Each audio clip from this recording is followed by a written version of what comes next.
Tamarandasya Ganandana Salakaya Chakshorunmilitam Yena Tasmai Shri Gurave Namaha Shri Chaitanya Manobhistam Sthapitam Yena Bhutale Swayam Rupa Kadamayam Dadati Swapadantikam Vandeham Shri Guru Shri Yukta Padakamalam Shri Gurun Vaishnavamscha Shri Rupam Sagrijatam Sahagana Raganatam Vitam Tam Sajivam Sadvetam Savadutam Prijana Sahitam Krishna Chaitanya Devam Shri Radha Krishna Padam Sahagana Lalita Shri Vishakam Vitamscha He Krishna Karana Sindhu Dhina Bandhu Jagatpate Gopesha Gopika Kanta Radha Kanta Namostute Tapcha Kanchana Gaurange Radhe Vrindavaneshwari Rishabhana Sutadevi Pranamami Hari Priye Vanchakalpa Dharubhyascha Kripa Sindhu Bevacha Patitanam Pavnebhyo Vaishnavebhyo Namo Namaha Shri Krishna Chaitanya Prabhu Nityananda Shri Advaita Gadadhara Shri Vasadi Gaura Bhakta Vrinda Hare Krishna, Krishna Krishna, Hare Hare, Hare Ram, Ram Ram, Hare Hare. So, today's verse is there on the board. Canto 5, Chapter 14. The Forest of Enjoyment. Verse 36. It's not in meter, it's in prose. So after we've done the repetition of the word for word, then I'll chant once and then you can have a go. But there'll be no responding to the complete verse. So, please repeat. Kavchit China Dhana Swayasana Sanadi Upabhoga Vihino Yavad Apratilabha Manorato Pagathanane Manorato Pagatadane Vasista Matish Tatas Tato Vamadhanani Janad Abhilabhyate Kavchit China Dana Swaya Sana Sanadi Upabhoga Vihino Yavat Aprapti Labdha Manoratho Pagatadane Sita Matistatastato Vamanadina Janad Abhilabhyate. Okay? Some brave soul would like to.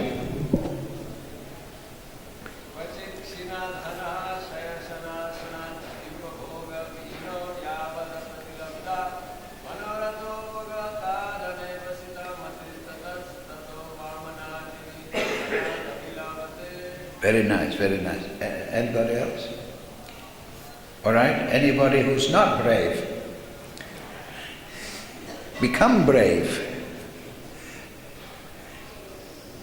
Yes, Mark. Trembling on the wrist.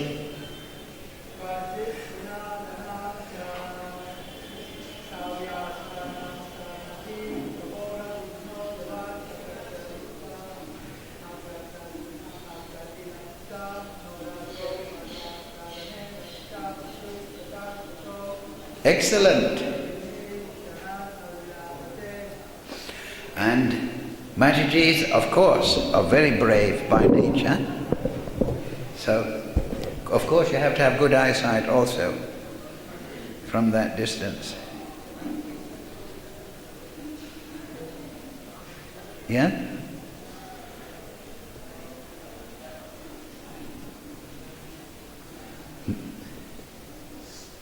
Okay. Later,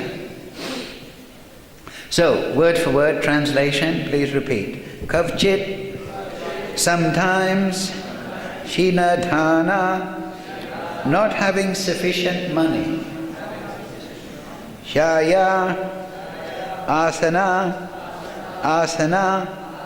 Adi, accommodations for sleeping, sitting, or eating. Upabhoga, of material enjoyment. Vihina, being bereft. Yavat, as long as. Apratilabdha, not achieved. Manoratha, by his desire. Upagata, obtained. Ardane, in seizing by unfair means. Avasita, mati, whose mind is determined. Tata, because of that. Tata, from that. Avamana, ardini, insults and punishments. Janat, from the people in general. Abhilabdhate, he gets.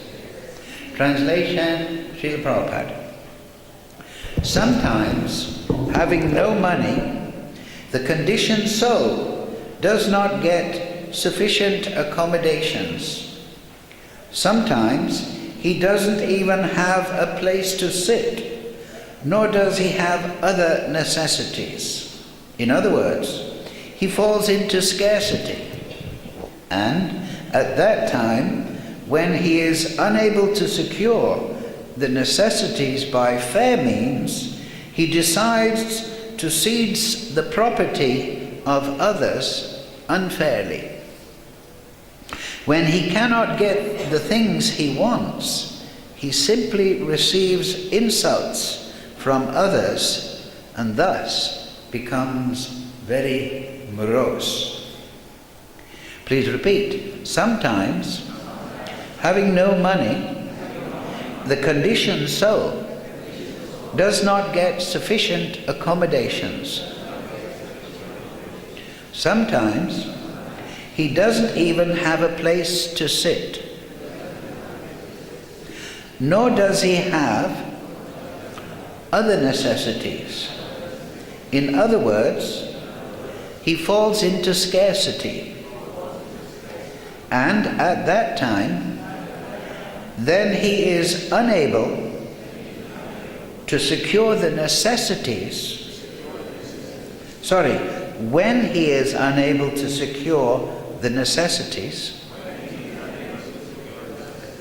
by fair means, he decides to seize the property of others unfairly. When he cannot get the things he wants, he simply receives insults from others and thus becomes very morose.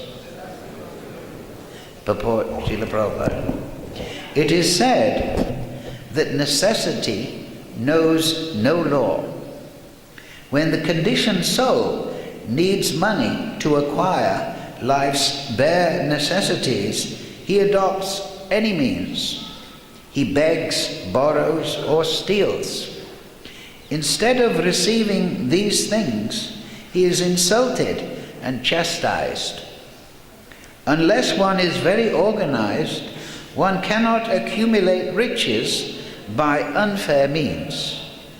Even if one acquires riches by unfair means, he cannot avoid punishment and insult from the government or the general populace. There are many instances of important people's embezzling money, getting caught, and being put in prison. One may be able to avoid the punishment of prison, but one cannot avoid the punishment of the Supreme Personality of the Godhead. who works through the agency of material nature. This is described in Bhagavad Gita 7:14. Devi Isha Gunamayi Mamamaya Durachya. Nature is very cruel. She does not excuse anyone. When people do not care for nature, they commit all kinds of sinful activities, and consequently they have to suffer.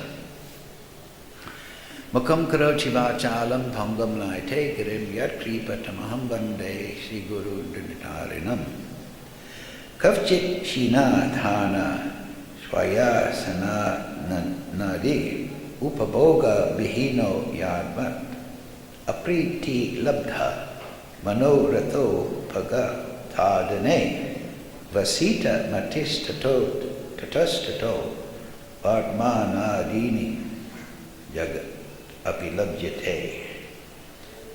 Sometimes, having no money, the conditioned soul does not get sufficient accommodations. Sometimes he doesn't even have a place to sit, nor does he have other necessities. In other words, he falls into scarcity. And at that time, when he is unable to secure the necessity by fair means, he decides to seize the property of others unfairly.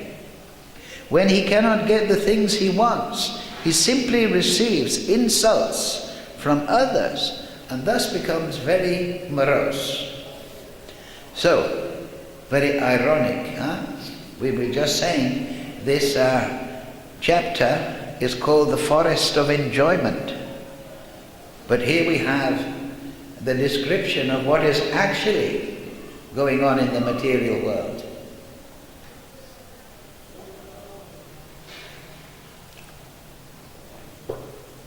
What is that verse?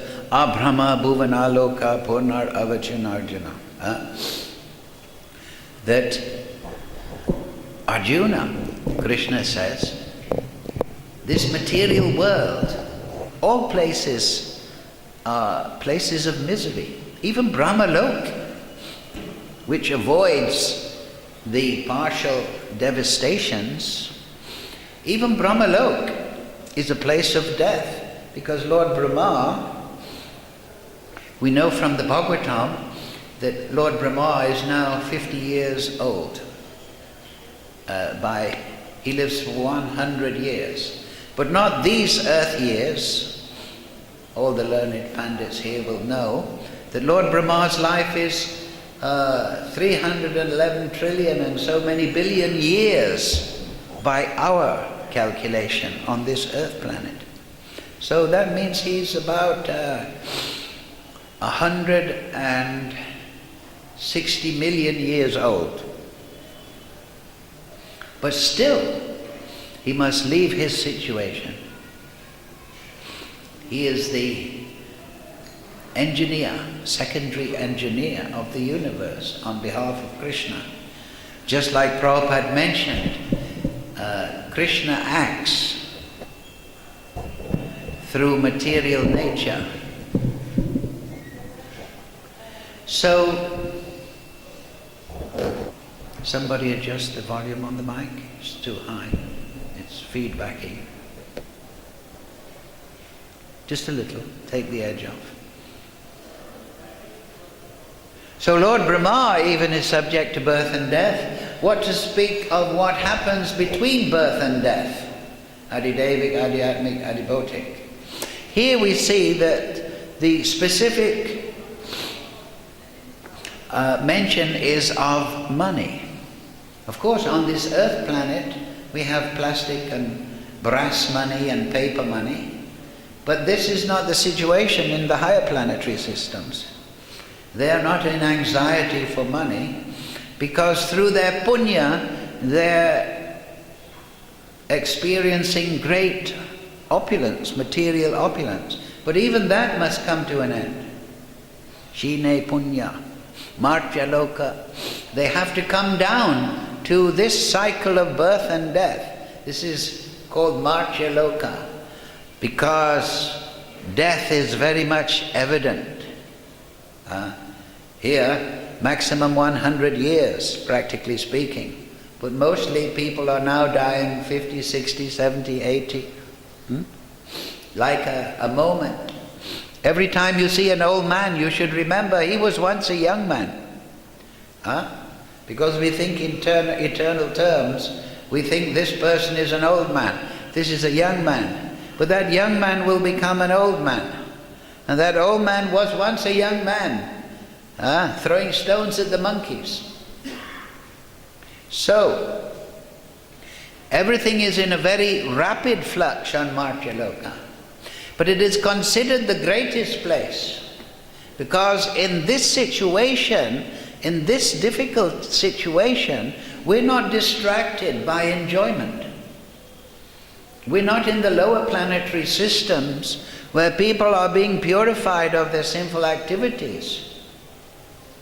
Here, there is a balance. Sense enjoyment is not really possible in these material bodies to any great extent. If we can run 100 meters, we think that's a wonderful thing. If we can lift a few kilos, we think we're a great man. But what about the gorillas, the elephants? All day they're lifting trees. A bird, they fly thousands of miles when there's a change of weather. Dogs, horses, they can run for great distances. But we say, oh, it's Olympic champion. He can run 10 miles or something like that. Very restricted amount.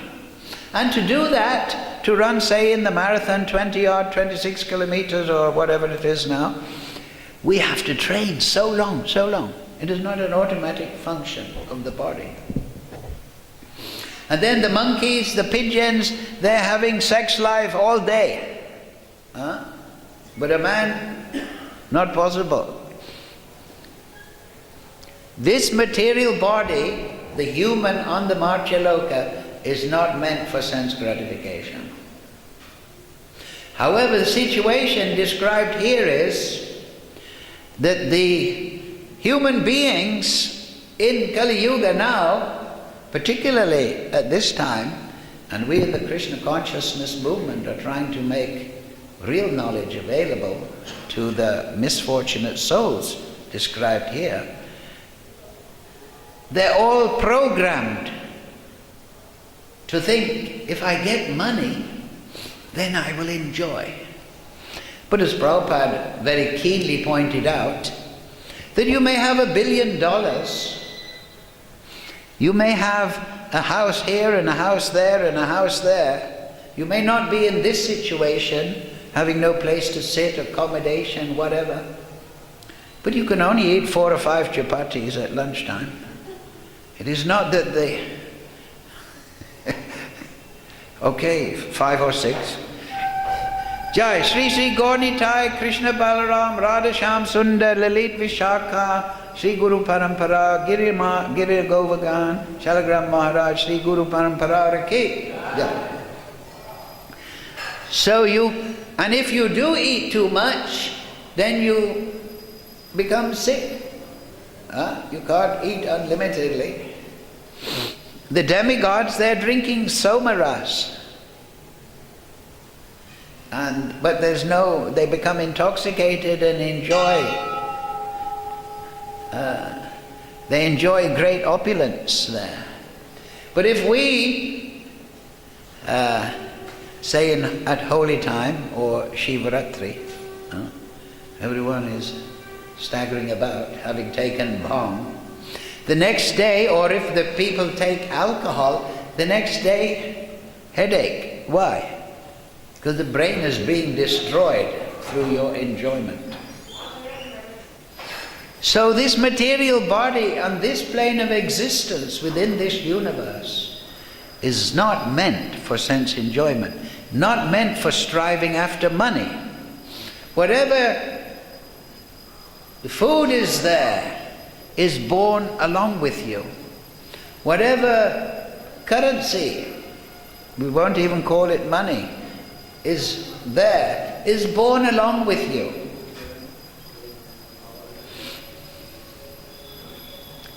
So acharyas, shastra, they do not teach this attitude towards life for the human being.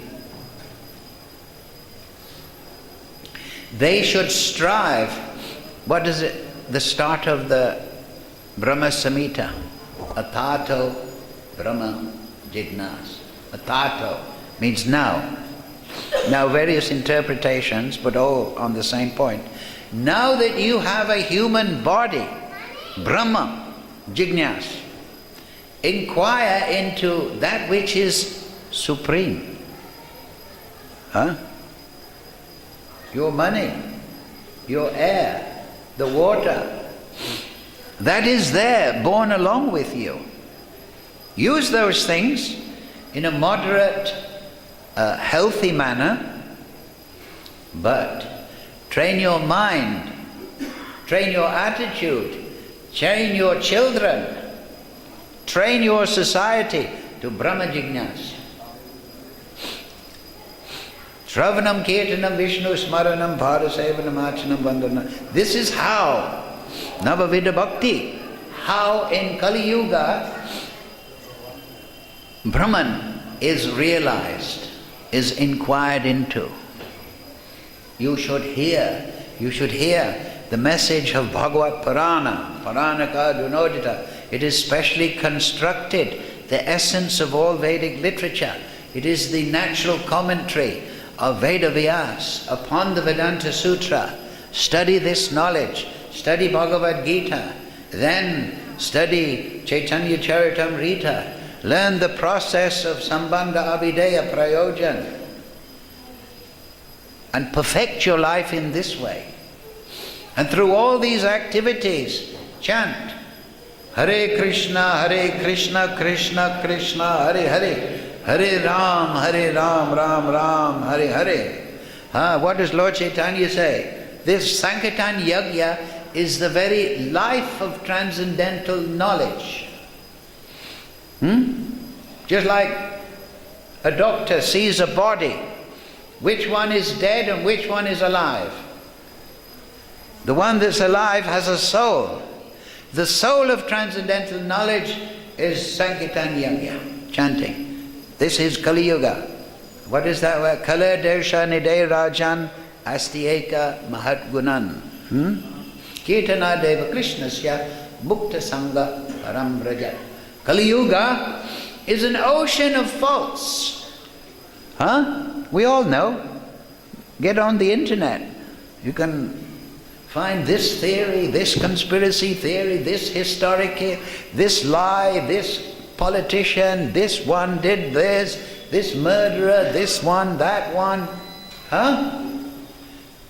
And you wonder, what is the solution to all this? How can all this religious activity be placated? People do not have intelligence. They're thinking like this. Get money. Beg, borrow or steal. Get the money. Necessity knows no law. You see the way Prabhupada started it? It is said that necessity knows no law.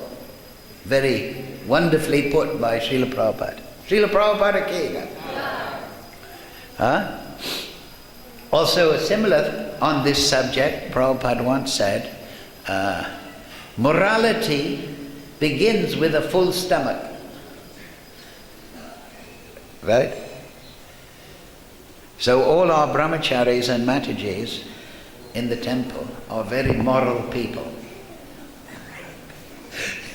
Now don't become too moral by expanding the stomach.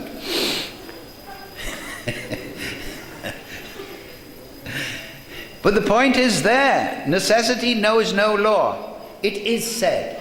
This is called traditional wisdom. That is, Krishna tells Uddhav in the Uddhav Gita, 11th canto, he says 4 sources of knowledge. They can be divided into avaroha and aroha. Avaroha means knowledge that's coming down, descending knowledge from proper authority. That is the problem. Where is the proper authority? Perfect knowledge of things beyond our sensual experience and mind and our ability to analyze and draw conclusions. They have to come down to us. So those two mentioned by Krishna to Uddhav, and while we're on the subject, we should know that different acharyas have divided the sources of knowledge. Sometimes they give 8, but they can be condensed down. Those sources of knowledge are traditional wisdom, like this. It is said, Prabhupada, traditional wisdom, Aitihya, and Shruti. Traditional wisdom is like this, aphorisms. I'm sure you all have them. Fools rush in where angels fear to tread. Look before you leap. Lie down with the dogs. Wake up with the fleas.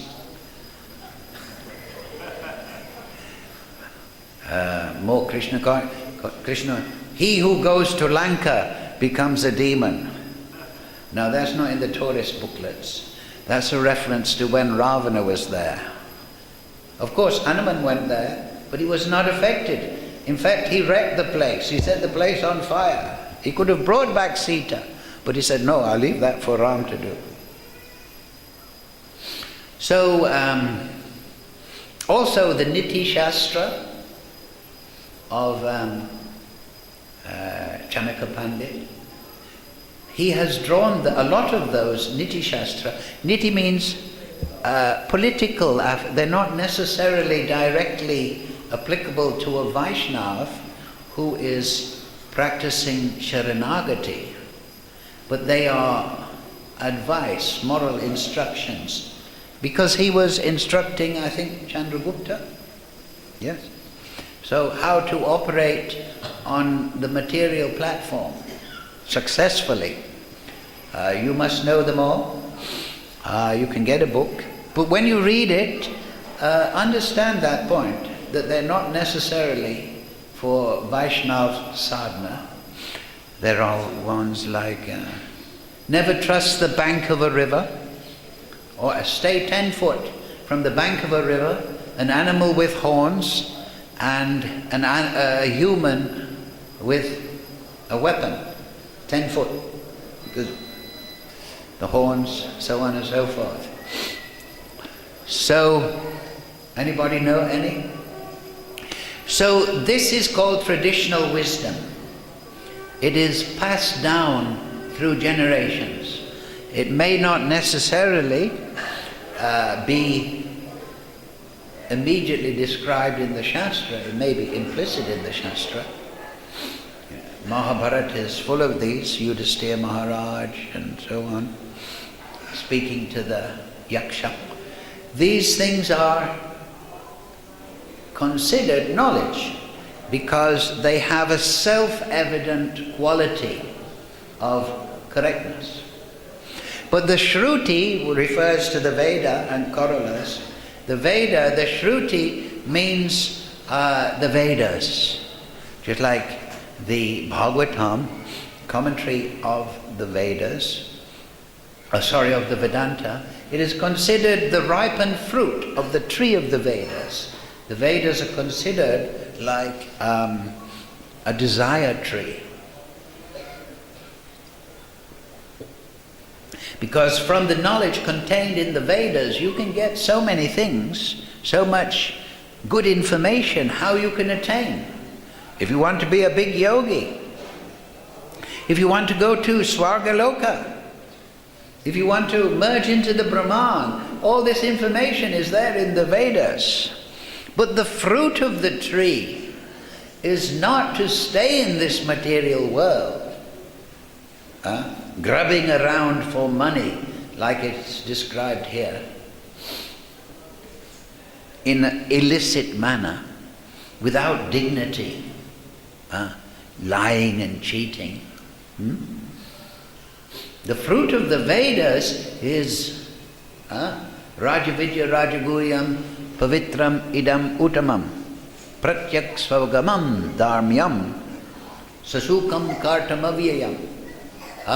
This knowledge is the king of education, the most secret of secrets. It is the purest knowledge, and because it gives direct perception of the self by realization, pratyaksha, it is the perfection of religion.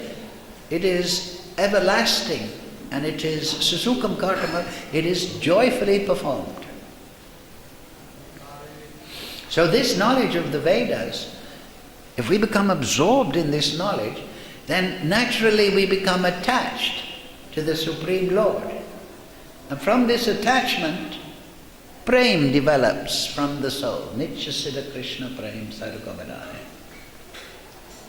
So we must combine absorption in Vedic knowledge with our chanting. Shravanam, Kirtanam. Then Smaranam will automatically arise. Then Pada Sevanam, Sevabhav will arise. This is the natural process of awakening the soul. So the other section of knowledge mentioned by Krishna to Uddhava there is that pratyaksha, direct sense perception. So this, because of the atheistic mood of this time, Kali Yuga, particularly at this time, the material scientists, if you can't see it, if you can't touch it, I don't believe in it. Well, have you been to Antarctica? No? Have you seen it? Have you touched it? Do you believe it's there? No, you've heard. Pratyaksha, sense perception, is limited, incomplete, and subject to mistake. Because the senses, they make mistakes. They give illusory perceptions sometimes. Sometimes we cheat ourselves. We interpret it this way and that way. We have an agenda. So we look for evidence about the creation like the material scientists do. But we have an agenda, so we twist that knowledge. That's the second part, to make the number 4, Krishna tells Uddhava, is anumanta. You interpret that not perception, that pratyaksha. Just like you see a smoke and you think there must be fire. So these two lower forms of knowledge, empirical, ascending knowledge, these are regarded by the atheists as everything. They have no faith in the Vedas. In fact, the Vedas explain Pashandi, that is an atheist. So what is an atheist? An atheist, by definition, a Pashandi, is somebody who does not believe in the Vedic conclusion. So remember that definition. Somebody who doesn't accept through Guru Parampara the conclusions of the Vedas, he's an atheist. Pashandi. It's a bad translation of the word Pashandi. It means one who rejects the Vedas. So you may have your own conception, man-made religion. You may invent some dogma and say, you've got to have faith in this dogma, and then you'll go to heaven, and if you don't, you'll go to hell.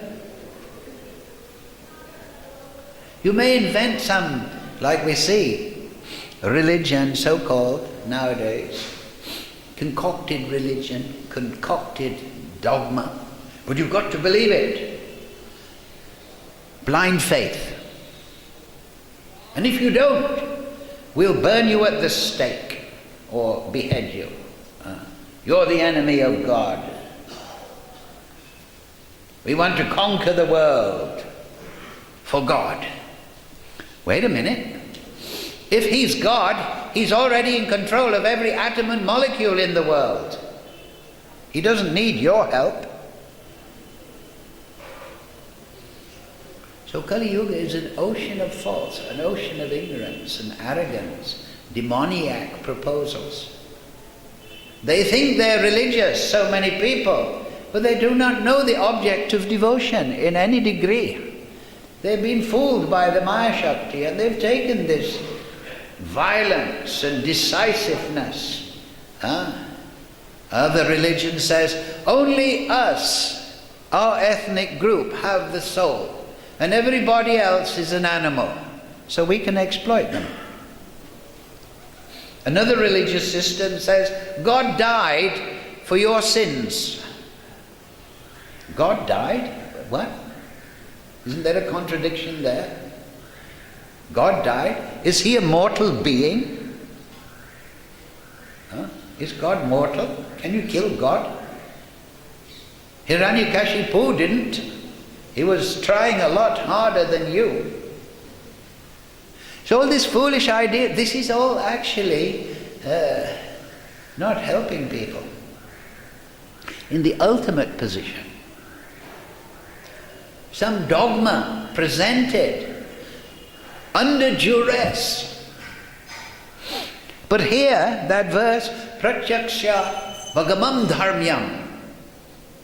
If you want real pratyaksha of the absolute truth, pratyaksha is this sense perception. If you want real perception, that will give you not blind faith, that will give you realization, as Krishna says in the Gita, Prabhupada translated, it gives direct perception of the self by realization. Oh, yes, that's right. So this is real pratyaksha, to come out of the Maya Shakti and realize the Supreme Lord and His presence everywhere. And that is also done by Shravanam Kirtanam Vishnu, chanting Hare Krishna, Krishna Krishna, Hare Hare, Hare Ram, Ram Ram, Hare Hare. And then the people become realized, Sasukam Kartam Avyayam. They feel happy. They don't feel under duress, fanatic, or atheism.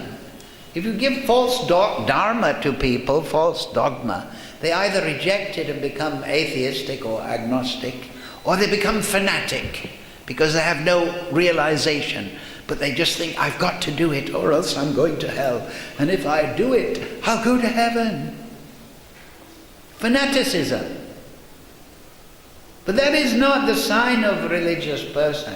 A religious person is situated in realization of the absolute truth, his own personal perception. And therefore you see, in the disciplic succession, if you read their different writings, Bhaktivinoda Thakur, Srila Bhakti Siddhanta, collections of the sayings of Gokishas Babaji, 6 Goswamis, they're all describing, they're all giving evidence of their own personal perception of the absolute truth. But that perception is not like the empirical scientists are insisting upon, using these balls of jelly called the eye or the skin to perceive. The means of perceiving the absolute truth is the consciousness. Do you see that point? They're saying, on the internet I downloaded some things, atheists debating this and that. And the atheistic so-called Maya Aprita Gyans, they are actually Maya, if you can't show me, I don't believe God. But they want to be shown in terms of this body. As we say, this is incomplete. The eyes, how far you can see. You cannot even count the hairs on your head. and you want to use your senses to find the avyayam, the inexhaustible Lord, avyakta vyaktim apane manyate mam abhudaya.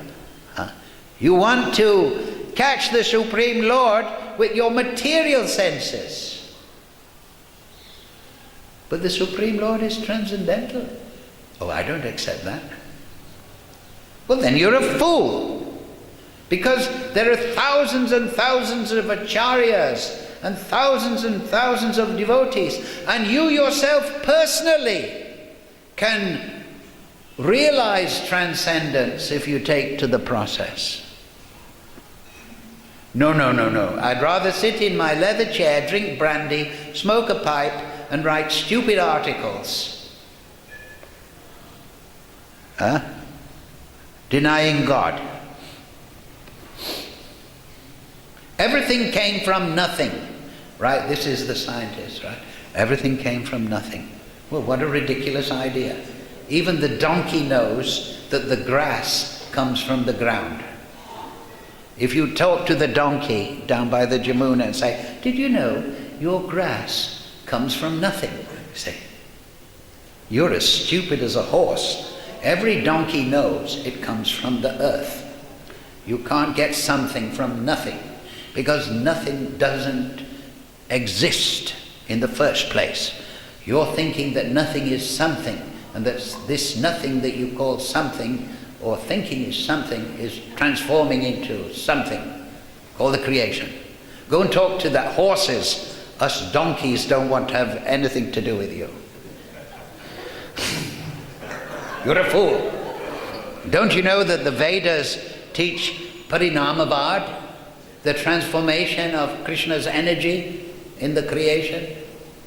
What are you? A Mayavadi? Vaivatavad? Everything comes from nothing? What is this? Some impersonal idea?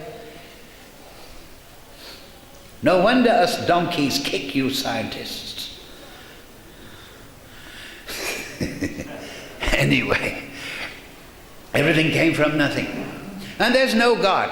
God is nothing. Oh, said the donkey to the scientist. If God is nothing and everything came from nothing, then everything came from God. If God is not existing, He's nothing, He's nowhere, and everything came from nothing, and God is nothing, that means everything came from God. That donkey is very intelligent. More intelligent than the scientist.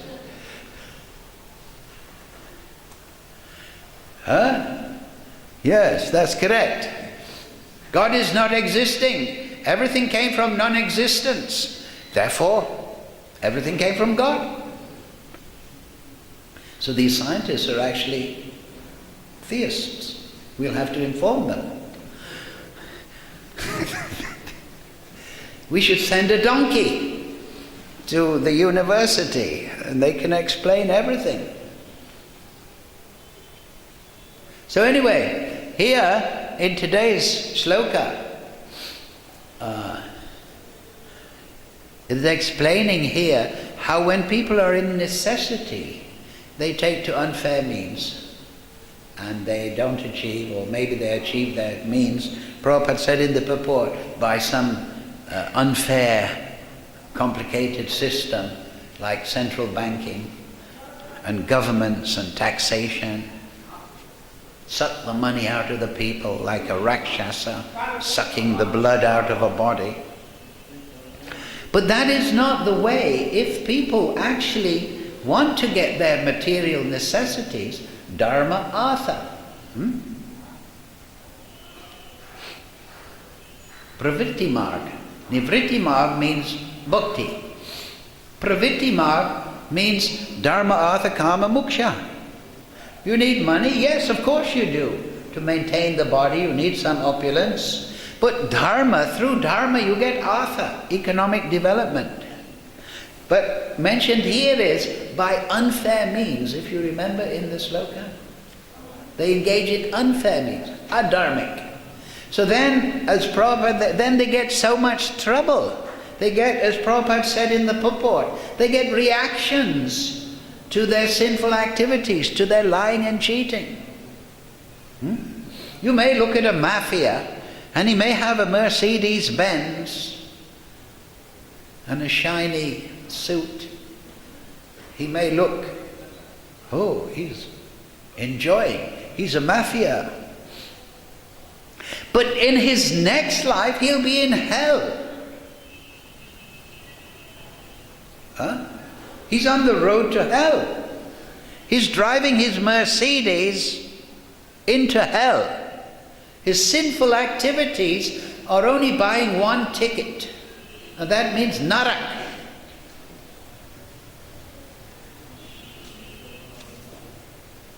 So dharma means, according to your guna karma vibhagasha, everybody has certain propensities. They should then cultivate the guna, a karma. You have some work, you have some propensity. Krishna says in the Gita, what's that verse? Kleshas adhikarascha.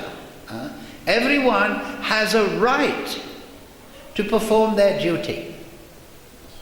But do not think that you're the sole doer of your activities, but offer the activity to the Supreme Lord.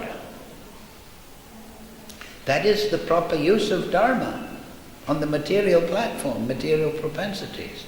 Use your material propensities as an offering to Krishna. Then Artha will come automatically. You don't have to be a liar and a cheat.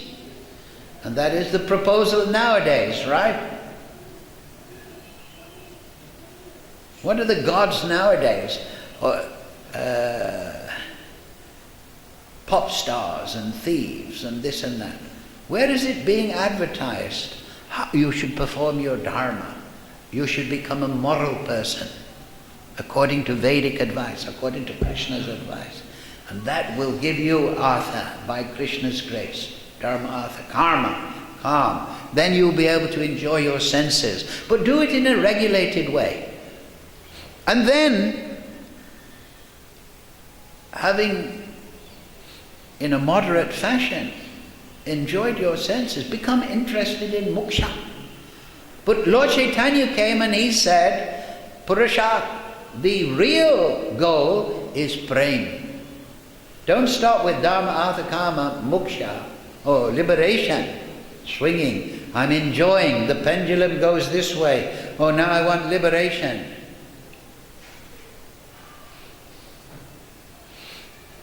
No. What is nirbandha Krishna sambandhe yukta vairagya uchate. Seva sadhika rupena siddha rupena chatrahi. Perform bhakti. With your sadhika rupena, your physical body, yes, but also siddha rupena. If you become absorbed in the Vedic knowledge and you are chanting Hare Krishna, your siddha rupena, your swarup, your spiritual nature, your spiritual form will awaken. Just like a seed is awoken by the sunlight and the rain. Now it's dormant. You will pratyaksha vagamandanam. You will realize the absolute truth, and you become everlastingly and susukam kartam avyayam. You become perfect in realization. And when your heart is full in this way, like an ocean, then Sri Chaitanya Kripa Baro Bhuvi Bhuvo, Sad Goswami Astakam, then you will want to give this knowledge to others, because you'll feel and you'll see, why aren't these people chanting? Why aren't these people living moderate lives, religious? Why are they taking themselves by constructing all these adharmic methods of solving the sensual problems, the economic problems of life? Why aren't they taking the advice of the Supreme Lord? You will feel that in your heart. Confirmed. So we'll finish on that point. Thank you all very much for your kind attention. Any question? You're most welcome.